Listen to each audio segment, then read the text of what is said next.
मेरी बेटी का घर पहली बार चंडीगढ़ में बना था तो अपने लोगों को बुला लिया। किसी का भी घर बनता है तो बुलाता है। मेरे खिलाफ जहर भरा जा चुका है, मुझे गोली मारी जा सकती है, मुझे अब एहतियात बरतनी पड़ेगी। केंद्रीय राज्य मंत्री राव इंद्रजीत सिंह की ये मासूम सी सुनाई देने वाली लाइन अब हरियाणा की सियासत में विस्फोटक बन गई है। मीडिया के सामने ये बात कहकर राव साहब ने मानो आग पर पानी नहीं बल्कि घी डाल दिया। सवाल अब यह नहीं है कि डिनर में कौन कौन शामिल हुआ, सवाल अब यह है कि इस डिनर के बहाने हरियाणा बीजेपी के भीतर सत्ता के कौन कौन से धड़े बेनकाब हो गए। नमस्कार दोस्तों, मैं हूं प्रदीप डवास। तो दोस्तों, क्या राव की ये सफाई वाक्य में एक पिता की भावना थी या एक बेहद सदा हुआ राजनीतिक पावर मूव? क्या वाकई ये घर की खुशी थी या घर को सत्ता का केंद्र बनाने की चाल?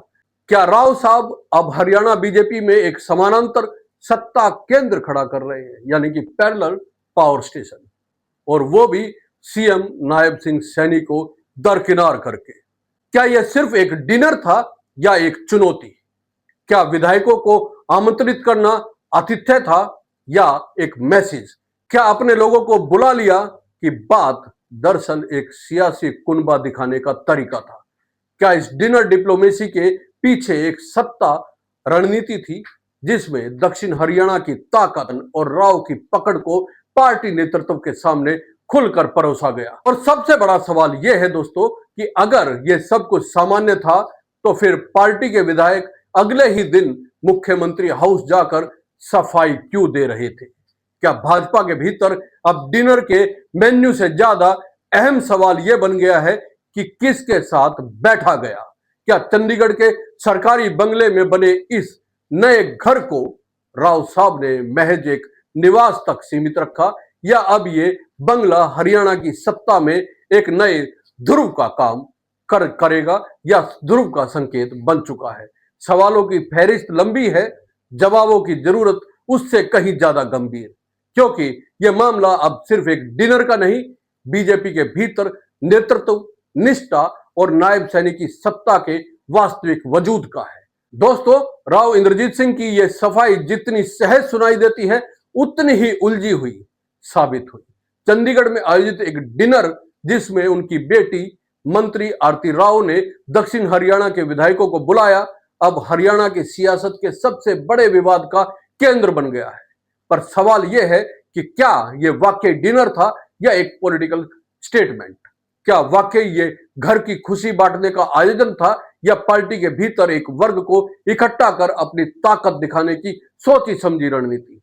राव साहब की सफाई में जब वो कहते हैं कि जिसका घर बनता है वह अपने लोगों को बुलाता ही है, तो सवाल यह उठता है कि ये अपने लोग कौन है? क्या ये सिर्फ विधायक है या वो चेहरे हैं जो आने वाले वक्त में हरियाणा की सत्ता में समीकरण बदल सकते हैं? क्या ये वो लोग हैं जो अब सीधे सीधे राव साहब के सियासी खेमे में खुद को जोड़ रहे हैं? और फिर इस बयान के तुरंत बाद जब सामने आता है कि डिनर में शामिल 6 विधायकों को अगले ही दिन सीएम हाउस जाकर सफाई देनी पड़ी, तो साफ हो जाता है कि मामला इतना सीधा नहीं था जितना राव साहब इसे दिखाना चाह रहे हैं। सवाल यह है कि अगर यह आयोजन परिवार का था तो भाजपा के विधायक पार्टी नेतृत्व के सामने क्यों कटघरे में नजर आए? क्या उन्होंने पार्टी लाइन को क्रॉस किया या फिर यह पार्टी नेतृत्व की बेचैनी भी थी कि कहीं यह एक नया शक्ति केंद्र न बन जाए? इस डिनर में 11 भाजपा और 1 कांग्रेस विधायक शामिल हुए और वो भी सभी दक्षिण हरियाणा से थे। अब सवाल यह नहीं रह जाता कि उन्हें क्यों बुलाया गया, सवाल यह है कि सिर्फ दक्षिण हरियाणा के विधायकों को ही क्यों बुलाया गया? क्या यह एक क्षेत्रीय शक्ति प्रदर्शन था? राव इंद्रजीत खुद कहते हैं मेरे यहां खुला दरबार है, लेकिन जब वो इसी बात को बार बार दोहराते हैं तो सवाल उठता है, क्या यह खुला दरबार अब पार्टी अनुशासन को ठेंगा दिखाने का प्रतीक बन गया है? क्या भाजपा की संगठनात्मक रेखाएं अब एक केंद्रीय मंत्री के ओपन हाउस पॉलिसी के नीचे दबने लगी है? और उस पॉडकास्ट का क्या, जो डिनर वाले दिन ही वायरल होती है, जिसमें राव साहब कहते हैं कि नायब सिंह सैनी भले ही सीएम हो, लेकिन नौकरशाही अब भी मनोहर लाल की ही सुनती है और नायब सिंह सैनी सिर्फ एक चेहरा है। अब यहां से राजनीतिक व्याकरण बदलने लगता है, क्योंकि मामला एक घर के डिनर से निकलकर सीधा हरियाणा भाजपा के 3 प्रमुख पावर सेंटरों की पहचान में बदल जाता है। पहला मुख्यमंत्री नायब सिंह सैनी, जिन्हें हाईकमान ने सामाजिक समीकरण साधने के लिए आगे किया। दूसरा पूर्व मुख्यमंत्री मनोहर लाल खट्टर, जिनकी नौकरशाही पर पकड़ अब भी बरकरार बताई जाती है। और तीसरा राव इंद्रजीत सिंह, जो अब संगठन के भीतर एक स्वतंत्र शक्ति केंद्र के रूप में खुद को स्थापित कर चुके हैं। इन तीनों में सबसे खुली बगावत या कहिए सीधी चुनौती फिलहाल राव इंद्रजीत सिंह ही दे रहे हैं। डिनर, बयान, सोशल मीडिया और पब्लिक अपीयरेंस, हर मोर्चे पर अब राव साहब अपनी पोजीशन साफ कर चुके हैं। लेकिन क्या पार्टी नेतृत्व इसे देख नहीं रहा है या फिर जानबूझकर नजरअंदाज कर रहा है? और यह बात तब और भी महत्वपूर्ण हो जाती है जब राव ये कहते हैं कि हमने आपकी सरकार बनाई, अब हमारे काम तो होने चाहिए। ये लाइन एक भावुक अपील नहीं है, ये एक राजनीतिक दबाव है। इस एक लाइन में न केवल सैनी सरकार की वैधता पर सवाल उठ रहे हैं, बल्कि यह भी जताया जा रहा है कि सत्ता में भागीदारी की उनकी हकदारी है। और नायब सिंह सैनी का जवाब, ये किसी एक जाति की सरकार नहीं, पूरे हरियाणा की है। इस बात की पुष्टि करता है कि सत्ता के भीतर जातीय समीकरण अब टूट चुके हैं। अब यहां एक और तीखा सवाल है दोस्तों, क्या यह इशारा है कि बीजेपी के भीतर कुछ नेता अब विकल्प तलाश कर रहे हैं या विकल्प तैयार कर रहे हैं, या क्या ये वो प्रेशर पॉलिटिक्स है जो पार्टी आलाकमान तक पहुंचनी थी या पहुंचाई जानी थी? राव के इस सियासी आचरण के बचाव में जब कैबिनेट मंत्री अनिल विज जैसे नेता कहते हैं कि इसमें कुछ गलत नहीं है, तो पार्टी के भीतर की भाषा और नजरिया साफ तौर पर बटा हुआ दिखता है। एक खेमा है जो इसे अनुशासनहीनता मानता है, दूसरा है जो इसे स्वाभाविक मिलन बता रहा है। पर सवाल है, जब एक डिनर में हिस्सा लेने वाले विधायकों को अगले ही दिन सीएम हाउस में सफाई देनी पड़ती है, तो क्या यह मिलन सच में वास्तविक था? जब कोई केंद्रीय राज्य मंत्री ये कहे कि मेरे खिलाफ जहर भरा जा चुका है, मुझे गोली मारी जा सकती है, मुझे अब एहतियात बरतनी पड़ेगी, तो यह सिर्फ एक व्यक्तिगत चिंता नहीं होती, यह एक राजनीतिक संकेत होता है। सवाल यह भी है दोस्तों कि राव इंद्रजीत सिंह ने ये बातें क्यों कही?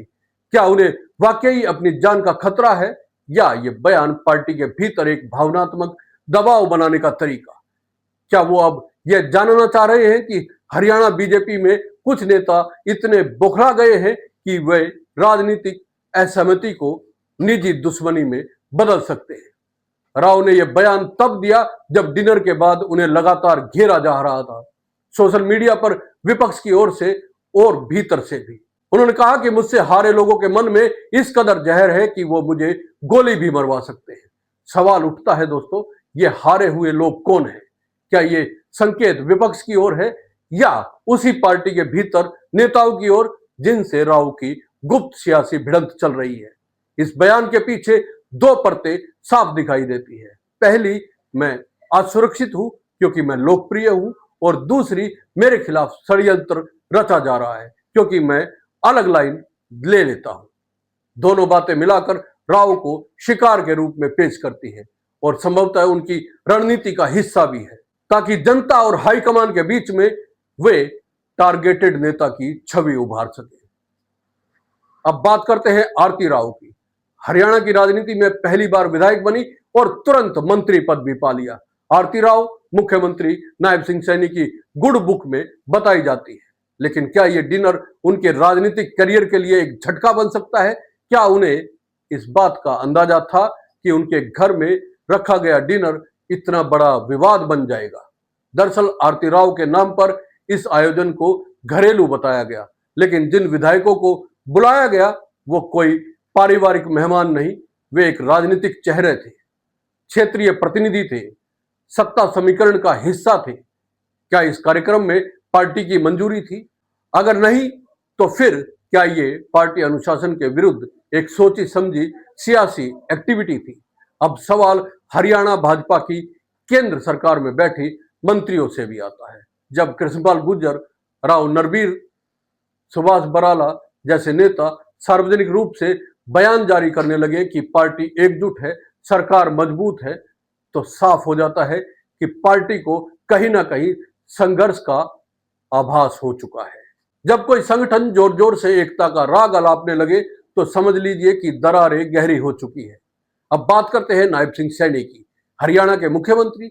लेकिन आज का सवाल यह है कि क्या वो वाकई मुख्यमंत्री है या महज कुर्सी पर बैठे प्रतीक।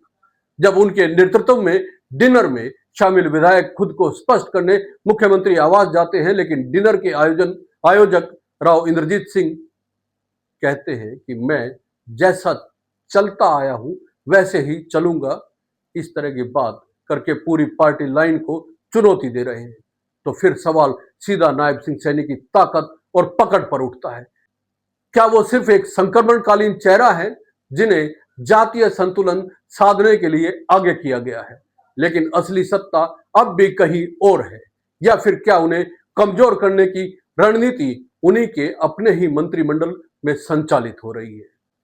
क्या 2024 की लोकसभा जीत के बाद अब 2029 के लिए हरियाणा में भी वही स्क्रिप्ट दोहराई जा रही है, जहां फेस बदलो सिस्टम मत बदलो का फार्मूला लागू होता है? और अगर ऐसा है तो क्या राव इंद्रजीत जैसे पुराने अनुभवी जमीनी नेताओं को हाशिए पर भेजने की प्रक्रिया चल रही है, या फिर राव खुद ये साबित करने में जुटे हैं कि चाहे चेहरा बदल लो, ताकत अब भी हमारे हाथ में है? डिनर डिप्लोमेसी का ये पूरा मामला एक बात साफ कर देता है, हरियाणा बीजेपी की जड़ें फिलहाल स्थिर नहीं है। वहां लोकतंत्र को लेकर असमंजस, कार्यकर्ताओं में गुटबाजी और विधायकों के बीच असुरक्षा लगातार बढ़ रही है। तो क्या यह डिनर सिर्फ एक पारिवारिक आयोजन था, या फिर यह उस पॉलिटिकल ट्रायल रन का हिस्सा था जिसमें देखा गया कि कितने विधायक राव इंद्रजीत सिंह के बुलाने पर बिना किसी डर या दबाव के खींचे चले आते हैं? और जब 11 भाजपा और एक कांग्रेस विधायक बगैर किसी आधिकारिक सूचना के चंडीगढ़ के एक सरकारी आवास पर इकट्ठे होते हैं, तो यह सिर्फ खाना खाना नहीं होता, यह दरअसल पॉलिटिकल मैसेजिंग होती है, संदेश होता है, बहुत ही स्पष्ट और बिना बोले हुए। अब अगर गौर कीजिए, इस डिनर में आमंत्रित सारे विधायक दक्षिण हरियाणा से थे, एक ऐसा इलाका जहां राव इंद्रजीत सिंह का सामाजिक आधार बेहद मजबूत है। तो सवाल यह है दोस्तों कि राव साहब का यह डिनर आखिर किसको मैसेज दे रहा था? क्या यह सीधा संदेश मुख्यमंत्री नायब सिंह सैनी को था, या बीजेपी के हाईकमान को, या फिर हरियाणा की नौकरशाही को, या ये तीनों को एक साथ याद दिलाने की चाल थी कि हरियाणा में जमीन पर असली पकड़ किसके पास है? जब विधायकों को अगले दिन मुख्यमंत्री हाउस बुलाया गया और उनसे सफाई मांगी गई, तो बात यहां खत्म नहीं हुई, बल्कि यहीं से साफ हो गया कि पार्टी नेतृत्व के लिए यह सिर्फ डिनर नहीं बल्कि एक सिंगल टेस्ट बन चुका था।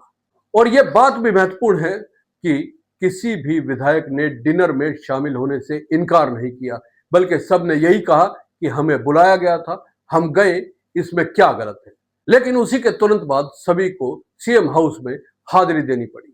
तो क्या यह दर्शाता नहीं है कि हरियाणा भाजपा नेतृत्व और विधायक वर्ग में अब भरोसे का संकट पैदा हो चुका है? क्या राव साहब यह जताने की कोशिश कर रहे हैं कि खट्टर के बाद भाजपा के पास गैर जाट नेतृत्व के लिए कोई दूसरा विकल्प नहीं है? दोस्तों, अगर यह सब एक सामाजिक मिलन होता तो शायद राव साहब को सफाई नहीं देनी पड़ती, विधायकों को सीएम हाउस नहीं जाना पड़ता और पार्टी के सीनियर नेताओं को मीडिया में बयान नहीं देने पड़ते। लेकिन यह सब कुछ हुआ और अब यह साफ हो चुका है कि राव इंद्रजीत की यह राजनीतिक चाल पार्टी की लाइन से बाहर निकल चुकी है। सवाल अब यह भी उठता है कि क्या राव साहब खुद को अगला मुख्यमंत्री चेहरा बनाना चाहते हैं? उनके बयान, डिनर की टाइमिंग और मीडिया इंटरव्यू के पैटर्न्स को देखें तो यह इशारा कई बार सामने आ चुका है। वो कह रहे हैं कि हमने आपकी सरकार बनाई, वो ये भी कह रहे हैं कि सरकारी बाबू अब भी मनोहर लाल की सुनते हैं, वो ये भी कह रहे हैं कि मुझसे हारे लोग गोली मार सकते हैं, और वो ये भी कह रहे हैं कि मैं जैसा चलता आया हूं वैसा चलता रहूंगा। ये सारे वाक्य एक ऐसे नेता की भाषा है जो या तो सत्तावान बनने के लिए तैयार है या फिर पार्टी से टकरा कर अपनी सियासी जमीन खुद तैयार कर रहा है। अब जरा पार्टी की चुप्पी की ओर गौर कीजिए। हाईकमान ने अब तक कोई स्पष्ट बयान नहीं दिया है, ना कोई नोटिस, ना कोई अनुशासनहीनता की कार्रवाई। यहां पर सिर्फ स्थानीय नेताओं के बयान हैं कि सरकार मजबूत है, सब एकजुट है। क्या यही दर्शाता नहीं है कि पार्टी अब कंफ्यूजन मोड पर है? एक तरफ वो नायब सिंह सैनी को सीएम बनाकर जातीय संतुलन बिठाना चाहती है, दूसरी तरफ मनोहर लाल खट्टर की छाया से मुक्त नहीं हो पा रही है। तीसरी तरफ राव इंद्रजीत जैसे नेताओं को भी खुला छोड़ रखा है ताकि जरूरत पड़ने पर उन्हें आगे लाया जा सके। पर राजनीति में तीन दिशाओं में जाना अक्सर गंभीर टकराव की ओर ले जाता है। दोस्तों, राव साहब का डिनर अब एक राजनीतिक प्रयोग नहीं बल्कि एक बड़ा संदेश बन गया है, न केवल हरियाणा के लिए बल्कि बीजेपी के पूरे सिस्टम के लिए।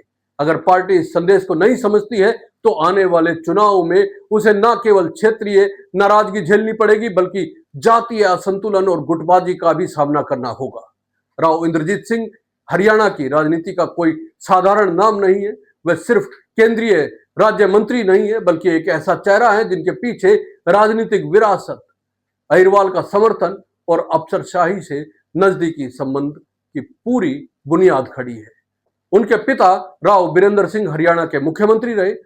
खुद राव साहब कांग्रेस से भाजपा तक का सफर तय करते हुए उस लेवल पर पहुंचे हैं जहां वो न केवल पार्टी लाइन को चुनौती देने की हैसियत रखते हैं बल्कि खुद को सत्ता का वैकल्पिक केंद्र भी बना रहे हैं। तो दोस्तों, राव साहब की इस सफाई को लेकर आपका क्या मानना है और इस डिनर डिप्लोमेसी को लेकर आप क्या सोचते हैं, कमेंट करके जरूर बताइए। और ये वीडियो अगर आपको अच्छा लगा है तो लाइक कीजिए, शेयर कीजिए और चैनल को सब्सक्राइब करना ना भूलें। बहुत बहुत धन्यवाद। नमस्कार।